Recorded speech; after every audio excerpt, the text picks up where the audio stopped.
We're going to ease out of the Christmas season and into a new year, and I hope everyone got what they wanted or were able to spend the day in a way that was meaningful and enjoyable for you. And we're going to have the tree up for this Sunday, and then we're going to ease into the new year. We're going to welcome the new year, and it's such a wonderful time because we set up the new year to really feel like a fresh start, doesn't it? We spend that whole week after Christmas reminiscing about the last year and getting ready to release the past and to welcome the unlimited opportunities that this next year might bring. And maybe we didn't realize our goals. Maybe you got that letter back from last year's burning bowl and realized that maybe there were a couple of things on there that you didn't quite manifest this year. And so here's another opportunity.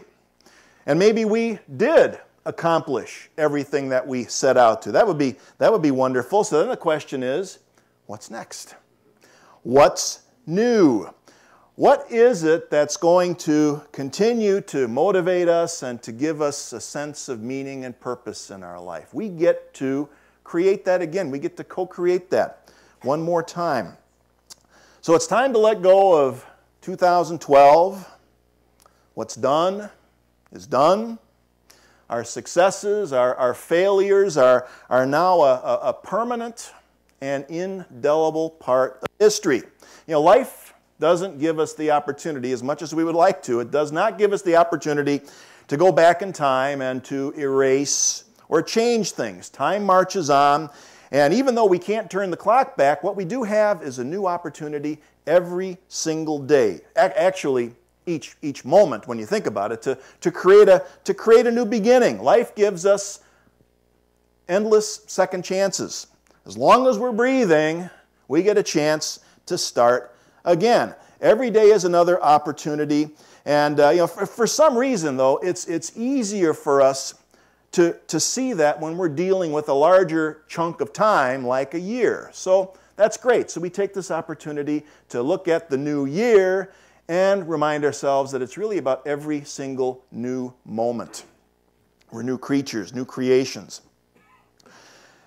One of the keys, really, to being able to see a new moment and a new day and a new year as another opportunity, as an opportunity to make new choices or to start over, is to make sure that we have, in fact, let go of the past. If we're still chained to the past, to the memories, to the events and things that happened, well, it's going to be difficult to see this as a new opportunity to start over. Often we're chained to our memories, we're hauling around the burdens of our past failures, our challenges, our resentments, situations that really can make it impossible or at least very difficult to move forward. If we're still looking backwards, we can't see the unlimited possibilities that are ahead. And that's one of the reasons why we have this tradition in the Unity movement where we do this burning bowl service on New Year's Eve. It's one of the few rituals that I think is really unique to the Unity movement. I never heard of such a thing until I started out in Unity some 12-odd years ago now. And even though it seems to be unique to Unity, did you know that it's catching on in the world? This is something I've been tracking over the past few years now. I've been reporting on something that goes on in Times Square, New York, of all places. A lot of times I hear people saying, oh gosh, when is our message going to catch on out there in the greater world? Well, guess what? It's happening, sometimes in ways that we're not completely aware of.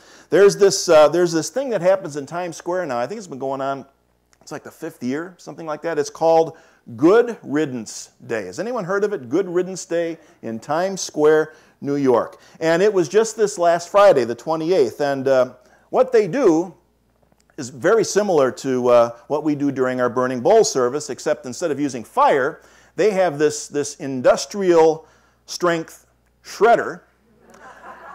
And they also have a sledgehammer standing by in case you need to get medieval on something. You need to take your frustrations out physically on something, whatever that might happen to be, whatever it is you want to release. Sometimes you need to physically smash it, and sometimes you shred it, and sometimes you burn it.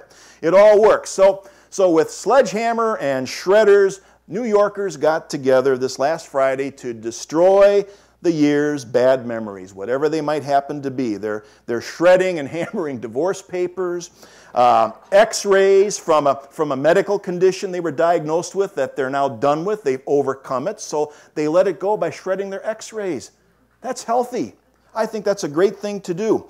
Anything distasteful, embarrassing, or depressing, smash it, shred it, let it go. Personal failures, things that we've done that we no longer wish to do, let it go. So I want to share just a short 2-minute video with you of Good Riddance Day, and this shows you a little bit about what they do.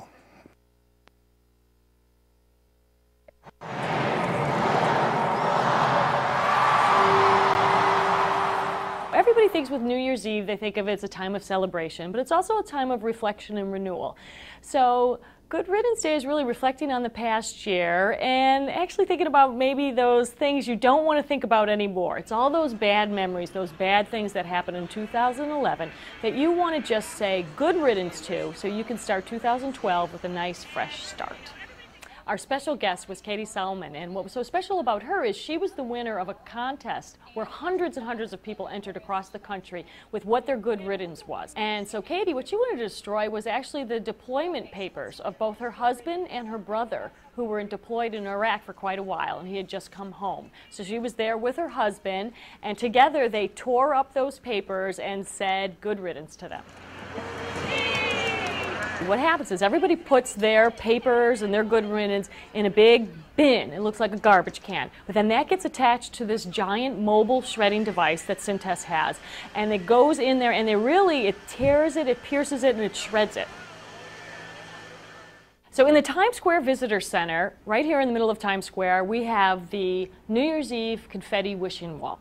And what happens is all year people come in there and on an actual piece of confetti they write what their wishes for the new year, and we've received thousands and thousands from actually 55 different countries around the world, people doing their wishes. And what we do is on New Year's Eve day we take down all those wishes and we mix it with a ton of confetti that drops at midnight. So if you're standing in Times Square or watching from around the world, that confetti that's dropping is containing people's wishes from around the world. We see a lot of people every year that want to have a baby. And then there's some that have to deal with health issues, that they had somebody that was very sick and they're glad, they want them no longer to have chemotherapy anymore, or they want to have a year that's cancer-free, something like that. But this year, interesting, and it's true from all the different countries we got, the #1 wish involved love. Wanting to keep love, or hoping to find love.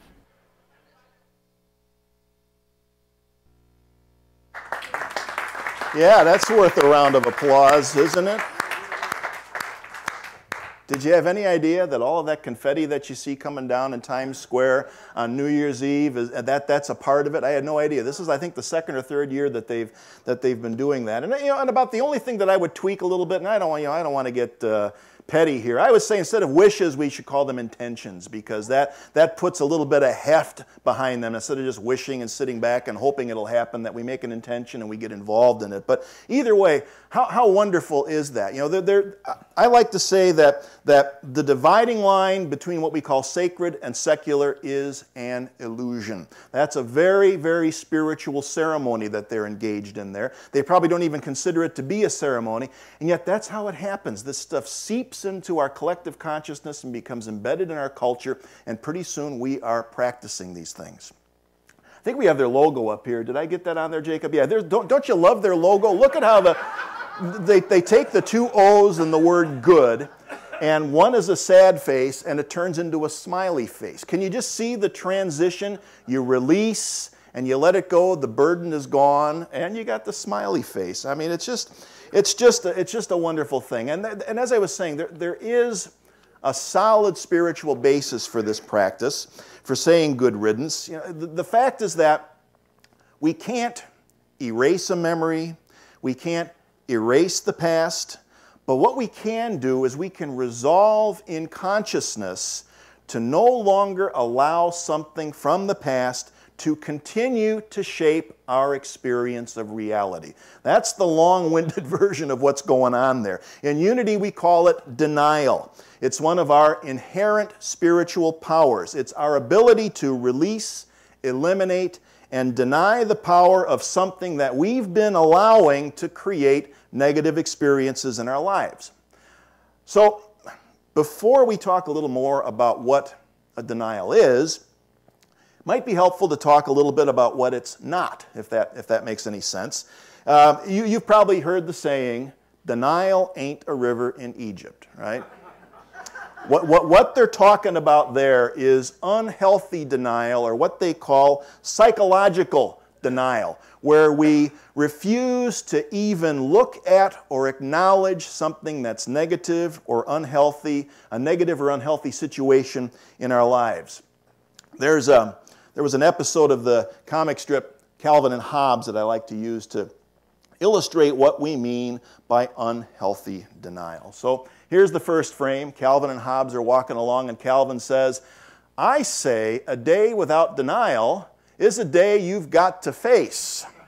And then the next frame he says, "From now on, I'm not going to think about anything that's unpleasant." And Hobbes says, "Isn't that a pretty self-deceiving way to go through life?" Calvin is dumbfounded, has to think about that one for a moment, and then he concludes, "I'm not going to think about that."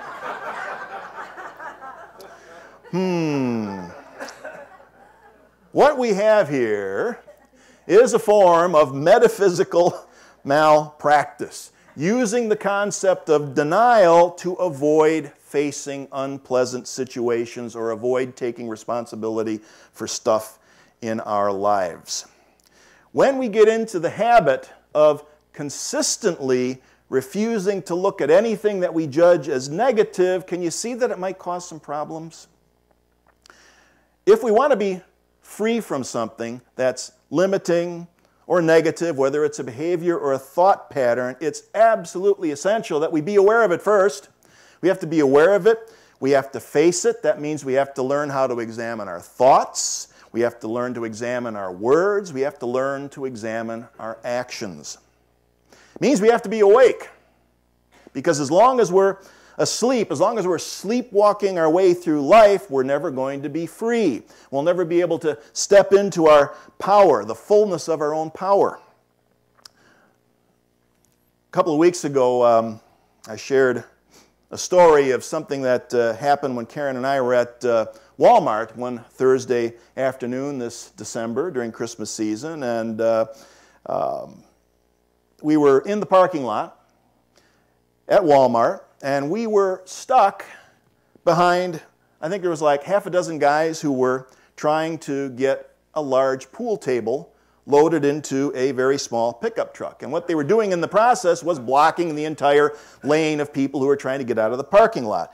And that all happened after we were stuck behind someone else for about 5 minutes. You know the kind of person I'm talking about, the person who will park in the middle of the parking lane waiting for a prime parking spot to open up, even if they have to sit there for 5 minutes and nobody can get around them, and that kind of stuff happens. And I think I made a comment. I was watching the guys with the pool table, and I said before, I made a comment about Keystone Cops or Three Stooges or something like that, because the process was not going smoothly. It was not going quickly. In other words, I was becoming irritated and impatient. I was in a reactionary mode without even being aware of how I got there. All right? There I am, reactionary mode. Had plenty of time to see it coming, but sometimes we don't, right? I even have a label for it. I call it parking lot derangement syndrome. If it's not in the DSM-3 or whatever it is, it probably should be. So this tells us that the best time to practice a denial or a good riddance is way before we get to the reactionary mode, because there are plenty of warning signs that this is about to happen. We know the triggers. We've been there before. It's time to do that before we get to the reactionary mode. And if we're in the habit consistently of ignoring the negative feelings as they arise because they're too negative, I never get impatient, what we're going to do is we're going to find ourselves in that reactionary mode over and over and over again. And then we keep asking the question, why does this keep happening to me? As if we don't know. It all starts with being willing to look at a situation, and if it's something that sneaks up on you, and you find yourself in reactionary mode, if you've missed it and you're reacting, you know what? You can still work with it. We may miss the first opportunity to do something about it, but that doesn't mean we just brush it off and say, oh, well, look what happened. Too late to do anything about it now. You know, that's a great cop-out, right? Because we're not powerless.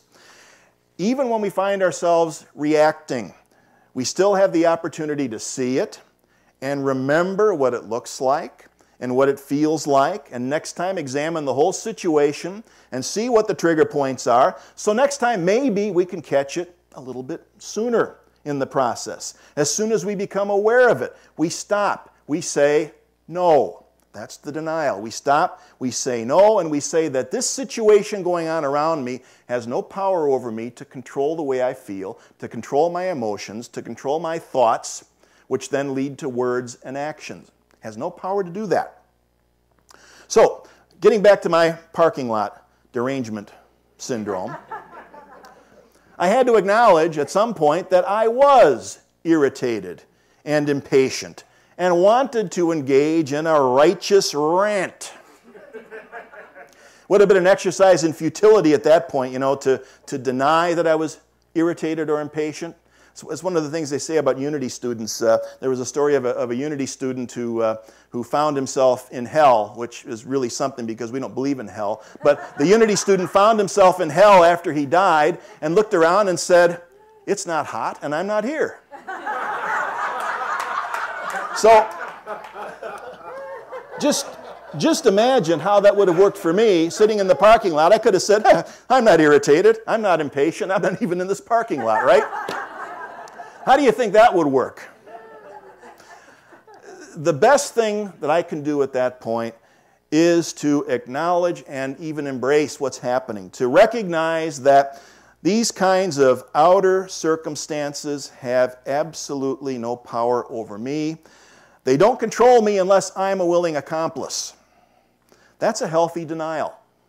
Outer circumstances don't control me or my thought process. They have no power over me going forward unless I allow it to happen. I'm responsible for how I feel, not those guys with the pool table or that idiot in that person waiting for the parking place out there. You know, I'm the one who is responsible for my ego-driven reaction to the stuff going on around me. And that's really what it comes down to, isn't it? We use the term ego, call it the false self, the small self, that part of us that wants what it wants when it wants it and doesn't care what it has to do or who it has to step on in order to get it. Anybody familiar with that one? We don't want to let it run the show. That's the problem. The two spiritual traditions that have shaped my life the most are the teachings of Jesus and the Buddha. And they both had something to say about the ego or the small self or the false self. We look at the Gospels, and in Unity, we interpret them symbolically. In the Gospels, this thing we call the ego or the false self is often put in the form of Satan or the devil, or as they sometimes call it, the tempter. You might remember the story of Jesus after he was baptized in the river Jordan by his cousin John. He was led out into the wilderness where he was going to meditate and pray. And that's where he faced the tempter. He became hungry, and he was tempted 3 different times to use his spiritual powers to, first of all, satisfy his hunger, and then to show off and to gain power and real estate and wealth and fame and notoriety and all of those things. And his response was a denial. It was a firm no. Jesus used denials. He told the ego, he told the small self, you don't run the show. That he wouldn't be controlled by these outer circumstances. And the remarkable thing about this story really is that it affirms the humanity of Jesus. It tells us that he was susceptible to these temptations, the ego, the small self. He was susceptible just like the rest of us are. It wasn't supernatural intervention that allowed him to overcome temptation. It was self-awareness. It's the kind of self-awareness that spiritual practice can cultivate because, after all, he had spent a lot of time in prayer and meditation before that came up. And he followed that up with a denial. We can do that too. That's the message. There's this similar idea we find in Buddhism that I think Zen Buddhism probably expresses the best. There was a Zen master by the name of Dogen, and he said this about Buddhism. Talking about the goal of Buddhism, he makes it very short and succinct. He says, to study the Buddha way is to study the self. To study the self is to forget the self. To forget the self is to be enlightened by all things. Once again, spiritual practice is the starting point and the linchpin in the whole thing. We study the self. That's what happens in meditation. You come into contact with all sorts of different aspects of the self in ways that you may not have been aware of before. We study the self. We become aware of the self. Again, we're talking about the false self, the ego. And notice that he doesn't say we kill the self or we eliminate the self. He just says that we forget it. We let it go in order to let our true, enlightened spiritual nature come shining through. Sometimes we call it our Christ nature, that which we have in common with what Jesus demonstrated. We allow that to come through, that true self that doesn't get caught up in all of the crap we have around us in the world and react to it blindly. So I hope you can see that there is a solid spiritual basis for practicing denial, for participating in a burning bowl service, or going to Good Riddance Day. And if you can't join us on New Year's Eve, make up your own ritual. Most of us have fireplaces, right? You can write it down and you can burn it on New Year's Eve or New Year's Day. If you don't have a fireplace, you may have a shredder. That works pretty well. And if you don't have either one of those, I would almost guarantee you that every single one of you has a toilet. I kid you not. I know of a Unity minister I went to school with who suggested that you write your list on some toilet paper and flush it down the toilet. It works. It works. But make sure that you're going to follow up that denial with an affirmation of something positive that you want to have in your life in 2013. You're making room by eliminating, and then you want to set up what you want to have in your life. That was something new that I noticed about the Times Square ritual this year. The wishing wall. What a great idea. People from all around the world setting their intentions. You start out outside, you say good riddance, and once you make some room, then you put something on the wishing wall. You put something on your list of intentions. And of course here, as Karen was saying, we do it in the form of a short letter that you can write. Address it to yourself. We mail it back to you sometime around Thanksgiving, and you get to see how things work. So if you can't join us, then write down your intentions for 2013, file them away until late next year, and take a look at it. This is important work that we're doing. And it's gratifying to see that it's beginning to catch on in the rest of the world. So Happy New Year, y'all. We'll see you next Sunday. Thank you.